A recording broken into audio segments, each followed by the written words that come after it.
আসসালামু আলাইকুম। দাদাবাড়ি এগ্রো থেকে আমি ইঞ্জিনিয়ার সোহেল তানভীর বলতেছি। আসলে আমাদের মুরগি কালকে রাত 12টায় আনছি। আমাদের বলে দিছিল যে মুরগি 10টায় ডিম পারতেছে, কিন্তু সকালে 8টার দিকে খাবার দেওয়ার জন্য আসছি। ওই সময় ডিম দেখি নাই, কিন্তু যে এখন বাজে 10টা, আপনার 10টায় আসার পরে দেখলাম যে 2টা মুরগিতে ডিম পারছে। যাক আলহামদুলিল্লাহ, ভাইয়ের কথা কাজে মিল আছে। দেখেন, আপনাদেরকে দেখায়, ঠিক যেদিন আমি কিনে আনছি মুরগি তার পরের দিনে আমি ডিম পাইছি আলহামদুলিল্লাহ। আল্লাহ পাকের রহমত। একটা ডিম আর এইখানে আর একটা ডিম।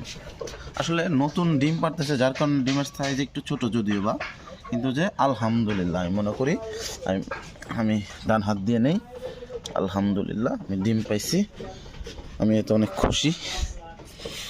আমার আসলে ভাষায় প্রকাশ করতে পারবো না। নতুন উদ্যোক্তা হিসাবে প্রথম দিনই ডিম হাতে নেয়া, 2টা ডিম হাতে আমার। ভালো থাকবেন, আমাদের জন্য দোয়া করবেন। আসসালামু আলাইকুম।